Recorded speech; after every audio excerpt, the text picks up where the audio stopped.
श्रीलक्ष्मी वल्लभारम्भां विकरो मुनिमां अस्मदाचार्य पर्यन्तां वंदे गुरुपरम्परां बुद्धिर्बलं यशोधैर्यं निर्भयत्वामरोगता अजाड्यं वाक्पटुत्वं च हनुमत्स्मरणात् भवेत्। GK digital news ప్రేక్షకులందరికీ శుభోదయం। ఈరోజు కాలగమనం కార్యక్రమంలో కాలగమనాన్ని తెలుసుకుందాం।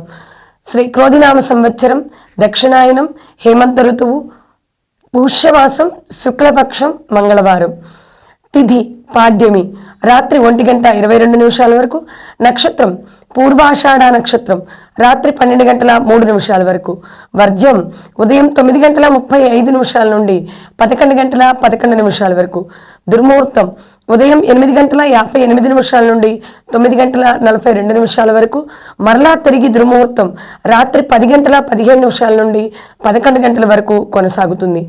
ఈరోజు శుభ సమయం ఉదయం 7:50 వరకు సాయంత్రం మరలా 4:55 నుండి 5:18 వరకు ఈరోజు శుభ సమయం కొనసాగుతుంది। ఈరోజు నక్షత్రం పూర్వాషాఢ నక్షత్రం బూధాభాడ పూర్వాషాఢ అంటే పేరులో మొదటి అక్షరంగా కలిగిన వారిపై కూడా ఈ నక్షత్ర ప్రభావం ఉంటుంది।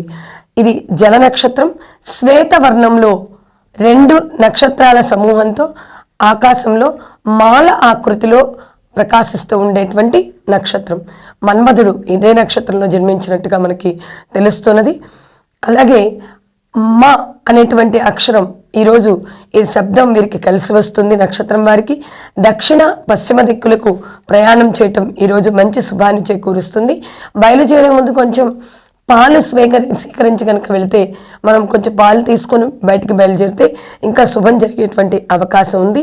వీరికి కలిసి వచ్చేటువంటి వృక్షం తింత్రిణి చెట్టు అంటే చింత చెట్టు కనుక చింత చెట్టుకి చక్కగా నీరు పోసినా లేదా ఎక్కడైనా మంచి ప్రదేశాల్లో చింత చెట్టుని నాటినా వీరికి శుభం చేకూరుతుంది।